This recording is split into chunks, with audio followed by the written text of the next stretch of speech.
دیگر جن لوگوں نے اس کانفرنس کا انعقاد کیا ہے، جن لوگوں نے ہمیں ایک بہت ہی اہم عنوان پر بیٹھ کر گفتگو کرنے اور سننے کا ایک موقع فراہم کیا ہے، ان سب لوگوں کو خراج تحسین پیش کرتا ہوں، ان سب لوگوں کا شکریہ ادا کرتا ہوں۔ آج کی اس کانفرنس کا جو عنوان ہے بہت ہی جامع اور خوبصورت عنوان رکھا گیا ہے کہ انسانی حقوق، ہیومن رائٹس اور مسلم امہ۔ اگرچہ یہ ایک بدقسمتی کی بات ہے کہ عالمی سطح پہ یا قومی سطح پہ جہاں پر بھی انسانی حقوق کی بات ہوتی ہے وہاں پہ عام طور پر عموماً جو لبرل طبقات ہیں وہ ہمیں پیش نظر آتے ہیں۔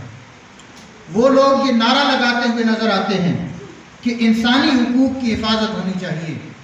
انسانی حقوق لوگوں کو ملنے چاہیے، لیکن یہ ہیومن رائٹس کا تصور دیا کس نے ہے، انسانی حقوق کا تصور دیا کس نے ہے؟ میرے خیال میں پہلے ہمیں اس پر بھی تھوڑی سی بات کر لینی چاہیے۔ ہمارے جتنے بھی مقررین تشریف لائے ہیں اسٹیج پر، بہت ہی جامع گفتگو ہوئی ہے اور انہوں نے جو کرنٹ افیئرز ہیں، موجودہ جو معاملات ہمارے سیاسی چل رہے ہیں یا عالمی سطح پہ جو مسائل چل رہے ہیں ان سب کا تذکرہ کیا ہے، لیکن مجھے ایک تشنگی محسوس ہو رہی ہے کہ جب ہم امت مسلمہ کے لیے یا بطور مسلمان ہیومن رائٹس کا مطالبہ کرتے ہیں کہ ایک مسلمان کو بھی اتنے حقوق ملنے چاہیے، ایک مسلمان کے لیے بھی ہیومن رائٹس کا ویسے ہی مطالبہ سامنے آنا چاہیے جس طرح کے دیگر یورپی اقوام کے لیے آتا ہے، ہمیں یہ مطالبہ کرنے میں کوئی شرمندگی نہیں ہے۔ ہم حق بجانے پہ یہ مطالبہ کرنے کے لیے کہ وہ ہیومن رائٹس کی تمام آرگنائزیشنز اور ہیومن رائٹس کی انٹرنیشنل جو آرگنائزیشنز ہیں یا یونائٹڈ نیشن کے اندر جو تنظیمیں کام کر رہی ہیں ہیومن رائٹس کے لیے، ان سب لوگوں کو ڈاکٹر عافیہ صدیقی نظر کیوں نہیں آتی؟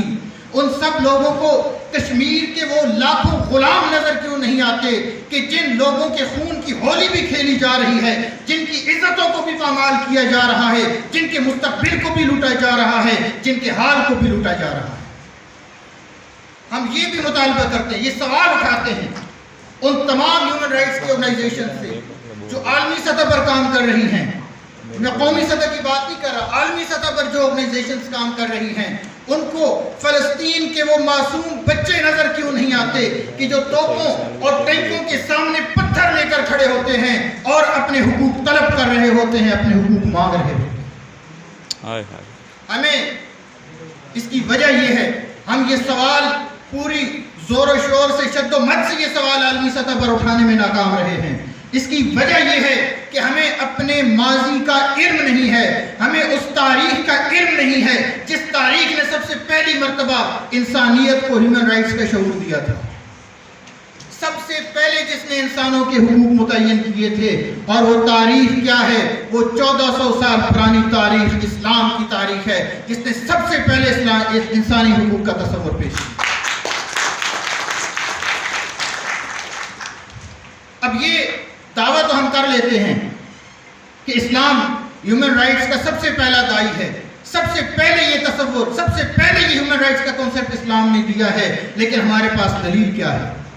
ہمارے پاس کوئی ایگزامپلز بھی تو ہونی چاہیے، کوئی ایسی مثالیں بھی تو ہونی چاہیے جو مثالیں ہم دنیا کے سامنے رکھ سکیں کہ دیکھو تاریخ گواہ ہے، یہ مثالیں گواہ ہیں کہ رسول اللہ صلی اللہ علیہ وآلہ وسلم سب سے پہلے لیڈر تھے جنہوں نے انسانی حقوق کا تعین فرمایا اور ان حقوق کی حفاظت کر کے سب کو دکھایا۔ کچھ مشہور واقعات، جو مشہور چیزیں جو ہماری تاریخ میں، ہماری تاریخ کا حصہ ہیں، کہ سب سے پہلے حقوق، والدین کے حقوق، رشتہ داروں کے حقوق، اولاد کے حقوق۔ کون نہیں جانتا کہ عرب میں والدین کے ساتھ کیا سلوک ہوتا تھا؟ کون نہیں جانتا کہ عرب میں بچوں کے ساتھ کیا سلوک ہوتا تھا؟ کون نہیں جانتا کہ عرب میں اپنی بیٹیوں کو غیرت کے نام پر دفن کر دیا جاتا تھا اور بیٹوں کو غربت کے نام پہ قتل کر دیا جاتا تھا، دفن کر دیا جاتا تھا۔ یہ تاریخ ہمیں آج بتائی جاتی ہے کہ شاید بیٹیوں کو درگور کر دیا جاتا تھا، بیٹوں کو بھی لوگ قتل کرتے تھے۔ قرآن نے باقاعدہ طور پر اس کی ممانعت فرمائی ہے کہ اپنے بچوں کو غربت کے ڈر سے قتل نہ کرو۔ بیٹیوں کو قتل کرنے کا ایک اور ان کے پاس بہانہ تھا، بیٹوں کو قتل کرنے کا اور بہانہ تھا۔ بیٹیوں کو اس لیے قتل کرتے تھے کہ غیرت کا معاملہ ہے، لوگ کیا کہیں گے کہ اس کی بیٹی ہے، اس کا بھی ایک پس منظر ہے۔ لیکن وقت چونکہ مختصر ہے تو میں صرف چند پوائنٹس، چند نکات آپ کے سامنے رکھوں گا اور اس کے بعد اجازت چاہوں گا۔ اور بیٹوں کو اس لیے قتل کیا جاتا تھا کہ والدین کہتے تھے غربت بہت زیادہ ہے، ہم بچے کو پال نہیں سکتے، ہم بچے کی تربیت نہیں کر سکتے۔ آج بھی دیکھیے، آج بھی یہ سبق ہمیں سکھایا جاتا ہے۔ میں اس پہ مزید بحث نہیں کروں گا، لیکن حقیقت یہی ہے کہ قرآن نے چونکہ اس سے منع کیا ہے کہ غربت کے ڈر سے، رزق کے ڈر سے، روزی کے ڈر سے اپنے بچوں کو قتل نہ کرو۔ سب سے پہلے یہ پروڈکشن اللہ کے رسول نے بچوں کو عطا کی ہے، کمزور طبقات کو عطا کی۔ اس کے بعد جو سب سے جامع ہیومن رائٹس کا جو ایک چارٹر ہمارے سامنے آتا ہے وہ خطبہ حجۃ الوداع ہے۔ چند ایک نکات ہیں اس کے، وہ آپ کے سامنے میں رکھوں گا، باقی بات آپ کی سمجھ میں آ جائے گی۔ رسول اللہ صلی اللہ علیہ وسلم کا خطبہ حجۃ الوداع جو آخری خطبہ ہے، اس میں آپ صلی اللہ علیہ وسلم نے جو ارشادات فرمائے ان میں سے چند ایک چیزیں میں آپ کے سامنے رکھنا چاہوں گا۔ سب سے پہلا جو چیز آپ نے بیان فرمائی وہ فرمایا کہ سب انسان برابر ہیں، کسی عربی کو کسی اجمی پر کوئی فضیلت حاصل نہیں، کسی کالے کو گورے پر فضیلت حاصل نہیں، گورے کو کالے پر فضیلت حاصل نہیں، کسی ایک قوم کو دوسری قوم پر فضیلت حاصل نہیں، سب انسان ہیں، سب برابر ہیں۔ موجودہ دور کے حوالے سے ہم دیکھیں تو ہم یہ کہہ سکتے ہیں کہ ایک امریکن قیدی اور ایک پاکستانی قیدی برابر ہیں، ہم کہہ سکتے ہیں ایک یہودی قیدی اور ایک مسلمان قیدی برابر ہیں، ہم کہہ سکتے ہیں کہ پاکستان میں اگر کوئی شخص قید ہوتا ہے، یہاں پہ قتل کرتا ہے، اس کو گرفتار کیا جاتا ہے، اس کی حکومتیں آ کر اس کو چھڑا کر لے جاتی ہیں۔ ایک پاکستان کی بیٹی امریکہ میں جاتی ہے، 20 سال گزر گئے، ہم اس کو چھڑا کر نہیں لا سکے، ہم یورپ کو بتا نہیں سکے کہ پاکستان کی لڑکی، پاکستان کی بیٹی بھی اتنی اہم ہے جس طرح امریکہ کے شہری اہم ہیں۔ اللہ کے رسول نے سب سے پہلی بات ہمیں یہ بتائی کہ سارے برابر ہیں، کسی کو کسی پر کوئی فضیلت حاصل نہیں ہے، اور پھر فرمایا کہ تمہارے لیے تمہاری جان بھی دوسرے کے لیے حرام ہے، کہ کوئی کسی کی جان لیتا ہے، کسی کو قتل کرتا ہے تو یہ عمل بھی حرام ہے، کسی کے مال پہ کوئی قبضہ کرتا ہے یہ عمل بھی حرام ہے۔ اسی طرح ایک بڑی لطیف سی بات اللہ کے رسول نے فرمائی ہے، اس کو سمجھ جائیں۔ رسول اللہ نے فرمایا تمہاری عزتیں بھی ایک دوسرے پر حرام ہیں، کجا کہ کوئی کسی کو قتل کرے، کجا کہ کوئی کسی کی مال کھائے، کجا کہ کوئی کسی کے رزق پر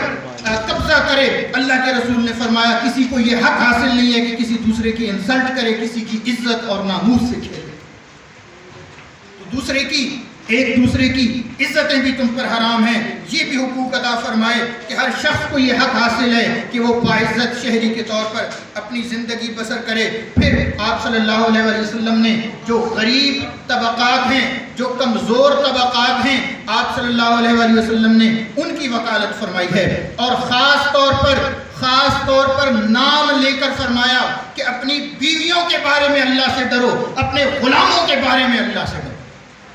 یہ جو خواتین کے حقوق کی بات کی جاتی ہے، خواتین کے حقوق کے حوالے سے سب سے پہلا اور مضبوط ترین جو بیان ہے اللہ کے رسول صلی اللہ علیہ وسلم نے یہ دیا اور فرمایا کہ اپنی عورتوں کے بارے میں اللہ سے ڈرو، اور اپنے غلاموں کو، اپنے ملازمین کو جو آپ کے ماتحت ہیں، ان لوگوں کے حقوق ادا کرو۔ اور ایک اور بات حضور نے فرمائی کہ اگر کوئی شخص مجرم ہے، جرم کرتا ہے، ہر شخص اپنے جرم کا خود ذمہ دار ہے۔ اور مزید اس کی وضاحت فرما دی کہ اگر بیٹے نے جرم کیا ہے تو اس کے باپ سے اس کی پوچھ گچھ نہیں ہو سکتی۔ اگر باپ مجرم ہے تو اس کے بیٹے سے اس کی پوچھ گچھ نہیں ہو سکتی، کہ ایک باپ نبی ہو سکتا ہے، اس کا بیٹا ہو سکتا ہے ایمان نہ لائے تو نبی کی نبوت پہ کوئی حرف نہیں آنے والا۔ اسی طرح اگر ایک شخص کوئی جرم کرتا ہے، اب اس کو موجودہ حالات سے جو ہمارے سیاسی اور انتظامی حالات ہیں ان سے آپ خود ہی ریلیٹ کر لیں، اس سے تعلق خود ہی جوڑ لیں۔ میں اللہ کے رسول کا فرمان بتا رہا ہوں کہ حضور نے فرمایا کہ باپ بیٹے کے جرم کا ذمہ دار نہیں ہے، بیٹا باپ کے جرم کا ذمہ دار نہیں ہے۔ اگر بیٹے نے جرم کیا ہے تو باپ کو حق حاصل ہے، انسانی حقوق میں اس کو حق حاصل ہے کہ وہ اپنی باعزت شہری کی زندگی بسر کرتا رہے۔ اور آخر میں رسول اللہ صلی اللہ علیہ وسلم نے رول آف لا کی بات کی ہے، قانون کی، حکمرانی کی بات کی ہے۔ آپ صلی اللہ علیہ وآلہ وسلم نے فرمایا کہ جیسا بھی امیر تم پر مقرر کر دیا جائے، جب تک وہ اللہ کے فرمان کے خلاف نہیں کرتا، جب تک وہ رولز کو نہیں توڑتا، اللہ کے رولز کو نہیں توڑتا، تمہیں کوئی حق حاصل نہیں ہے کہ تم اس کی بغاوت کرو، تمہیں کوئی حق حاصل نہیں ہے کہ تم یہ قوانین کو اپنے ہاتھ میں لو، تمہیں کوئی حق حاصل نہیں ہے کہ تم اپنے آئین کو، اپنے قانون کو توڑو اور اپنے سیاسی مقاصد حاصل کرو، اپنے جو کاروباری مقاصد ہیں وہ حاصل کرو، کوئی کسی کو یہ حق حاصل نہیں۔ تو یہ قانون کی حکمرانی، حکومت کے بھی حقوق ہیں، اگر عوام کے حقوق ہیں تو گورنمنٹ جو ہوتی ہے اس کے بھی کچھ حقوق ہوتے ہیں، گورنمنٹ کو بھی اس کے حقوق ملنے چاہیے۔ یہ بھی ایک مکمل ایک عنوان ہے اسلام میں۔ تو یہ چند ایک نکات تھے جو آپ کے سامنے رکھنا ضروری تھے کہ اگر ہم ہیومن رائٹس کی بات کرتے ہیں، انسانی حقوق کی بات کرتے ہیں اور عالمی سطح پہ امت مسلمہ کی بات کرتے ہیں، جب امت مسلمہ کا ہم نام لیتے ہیں تو ایک چیز ہمارے ذہن میں ضرور ہونی چاہیے کہ امت مسلمہ کا جو تصور ہے، مسلمانوں کی جو امت کا ایک تصور ہے، یہ تصور مختلف ممالک یا سرحدوں یا باؤنڈریز کا پابند نہیں ہوگا۔ اگر ہم کشمیر کی بات کرتے ہیں تو عموماً ہمیں یہ طعنہ ایک سننے کو ملتا ہے کہ اپنے ملک کی خیر مناؤ، تم کشمیریوں کو سے کیا اظہار یکجہتی کرو گے، تمہارا فلسطینیوں سے کیا تعلق ہے، تمہارا افغانوں سے کیا تعلق ہے۔ بھائی ہمارا افغانوں سے تعلق کلمہ توحید لا الہ الا اللہ کا تعلق ہے، ہمارا کشمیریوں سے تعلق لا الہ الا اللہ کا تعلق ہے۔ تو یہ چند ایک نکات آپ کے سامنے رکھنا مقصود تھے، باقی ہمارے بڑے بڑے مقررین ماشاءاللہ تشریف فرما ہیں تو بہت ساری چیزیں آپ کے سامنے آئیں گی۔ اللہ رب العزت سے ہم دعا کرتے ہیں اور بڑی بے بسی سے دعا کرتے ہیں کہ یا اللہ 20 سال ہو گئے، ہماری ایک بہن کفار کے نرغے میں ہے، ہم اس کو چھڑانے کے لیے کچھ نہیں کر سکتے۔ بہت شرمندگی کی بات ہے کہ ہم کوئی عملی اقدام نہیں کر سکے، ہم اپنی حکومتوں کو بھی دباؤ میں نہیں لا سکے۔ انٹرنیشنل سطح پہ تو الگ معاملہ ہے، ہم اپنی حکومتوں کو نہیں منوا سکے کہ بھائی آپ کوئی کوشش کریں، آپ کو اسٹرگل کریں۔ اگر آج اس قوم کے اندر شعور پیدا ہو رہا ہے، اور بڑی خوشی کی بات ہے سوشل میڈیا پہ ہم دیکھتے ہیں، یا یہ کانفرنس جو ہے یہ اس چیز کی گواہ ہے کہ آج لوگوں کے اندر، نوجوانوں کے اندر یہ شعور پیدا ہو رہا ہے کہ وہ اپنے حقوق کے لیے لڑیں، اپنے جو پاکستانی بھائی ہیں، ان بہنیں ہیں، ان کے حقوق کے لیے لڑیں۔ اللہ تعالیٰ ہم سب کی حفاظت کرے اور امت مسلمہ کی حفاظت کرے۔ بہت شکریہ۔